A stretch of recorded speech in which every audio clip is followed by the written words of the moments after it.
सरकार की तरफ से बहुत सी योजना है जिसकी जानकारी यहाँ के मजदूर को नहीं है।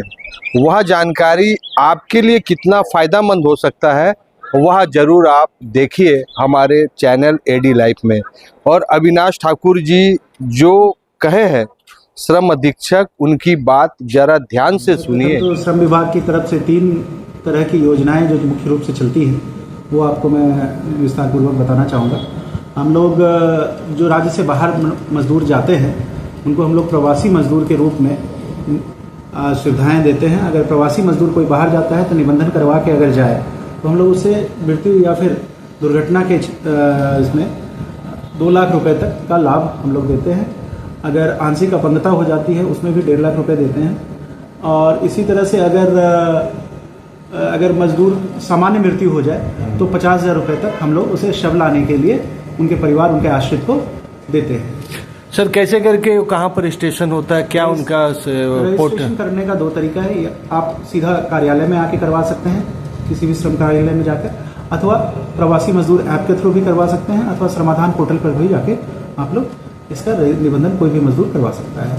इसके साथ ही 2 अन्य योजना है। एक असंगठित क्षेत्र के मजदूरों के लिए, जो भी असंगठित क्षेत्र के मजदूर हैं, असंगठित का मतलब वो हो जाता है जिनका पीएफ, ईएसआई या इनकम टैक्स के अधीन नहीं आते, वो लोग सभी निःशुल्क निबंधन हमारे कार्यालय में या फिर किसी भी जाके सीएससी केंद्र पे श्रमाधान पोर्टल पे कर सकते हैं। अगर वो करते हैं तो उनमें विभिन्न योजनाओं का लाभ है और ये योजनाएं उनको मिलेंगी, वो भी निःशुल्क है। किसी भी तरह की कोई चार्जेस नहीं है इस योजना में। कोई भी मजदूर जो असंगठित का काम करता है, अपना दुकान चलाता हो, ठेला लगाता हो, या फिर उसकी 2 एकड़ की कृषि योग्य भूमि हो, या उसकी इनकम जो है मिनिमम वेजेस से कम हो, 6,000 से कम हो, तो फिर हम लोग उसको इसमें लाभ देते हैं। इसमें दुर्घटना में 1 लाख रुपया और 15,000 अंत्येष्टि के लिए मिलता है। सामान्य मृत्यु में 50,000 और 15,000 मिलता है।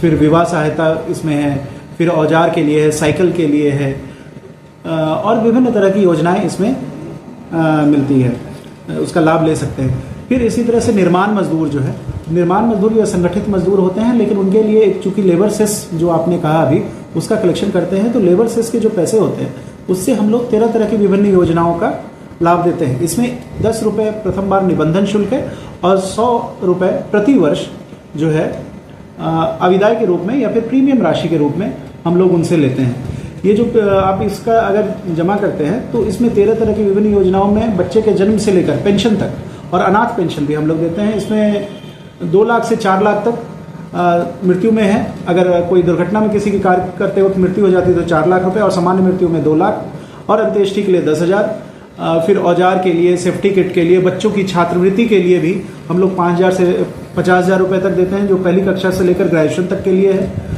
इसमें इंजीनियरिंग, मेडिकल के कोई छात्र अगर पढ़ाई कर रहे हैं, उनके बच्चे जो मजदूर हैं उनके बच्चे करते हैं, तो 50,000 रुपये भी हम उसमें देते हैं।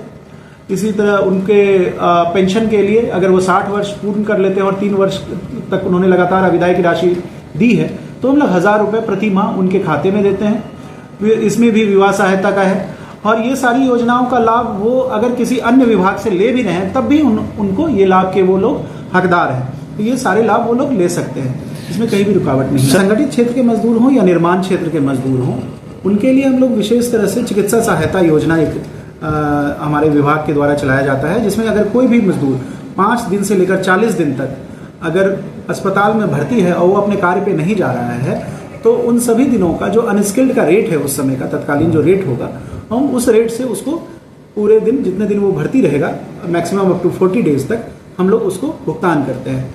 इसके साथ ही जो निर्माण मजदूर हैं उनके लिए अगर गंभीर बीमारियों के केस में हम लोग उसको 2.5 लाख तक का हम लोग राशि दे सकते हैं, जिसको हम लोग चिकित्सा प्रतिपूर्ति योजना के तहत उसको नाम दिया गया है। इसमें किसी भी तरह की शल्य क्रिया हो, कैंसर हो और हिप रिप्लेसमेंट हो, जैसे और भी कई बीमारियां हैं जिसके इलाज के लिए हम लोग सिविल सर्जन के अनुमोदन एवं डीसी साहब के अनुमोदन के उपरांत हम लोग उसको अपने कार्यालय के यहाँ से 2.5 लाख रुपए तक का की राशि, अनुदान राशि देते हैं।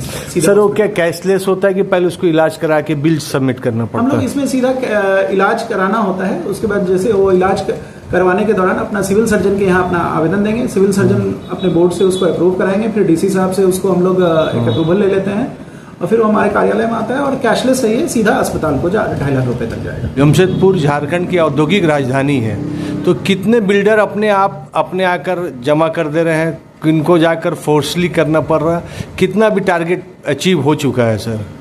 देखिए, इसमें ऐसा टारगेट कुछ नहीं है, लेकिन होता क्या है कि जब भी आप कोई भी व्यक्ति अगर नक्शा पास कराता है तो सर्वप्रथम जेएनएसी, एमएनएसी या फिर जिला परिषद से उसको नक्शा पास कराना होता है। तो जब भी यहाँ पर आप नक्शा पास कराने जाते हैं तो उसका लेबर सेस का पैसा वहाँ पर ऑलरेडी जमा होता है, लेकिन इसके बाद एक प्रावधान है कि आपने जो बनाया है उसका असेसमेंट लेबर डिपार्टमेंट से आपको करवाना होता है। तो वो एक असेसमेंट हम लोग करते हैं। बहुत सारे लोग जो ऑलरेडी इस योजना के बारे में जान रहे हैं, ये एक्ट जो है वो 1996 में आया था। उसके बाद ये धीरे धीरे इस पर लागू हुआ। जो लागू होने के बाद इसमें जब जेएनएसी, एमएनएसी ने इसका कलेक्शन शुरू किया, कलेक्शन शुरू करने के बाद जो लोग इसको जानते थे वो लोग अपना रिटर्न जमा कर रहे हैं। बहुत लोगों को इसकी अज्ञानता है या नहीं जानते हैं, तो फिर भी हम लोग उनको वहाँ जाते हैं, जांच करते हैं, उसके बाद नोटिस देते हैं। और नोटिस देने के बाद फिर हम लोग उस पर असेसमेंट करते हैं, और असेसमेंट करने के बाद अगर राशि में उनके द्वारा जो जमा की गई राशि है और जो राशि होनी चाहिए असेसमेंट के बाद उसमें अंतर आती है, तो हम लोग उनको ये असेसमेंट करके देते हैं और फिर उनसे पैसा जमा करवाने की करते हैं। सर, बहुत से रियल इस्टेट वाले अपने आकर कार्यालय में, तो कितना बजे तक कौन ऑफिसर्स आकर वो अपने इस चीज़ का जानकारी ले सके, शेष को शुल्क जमा कर सके?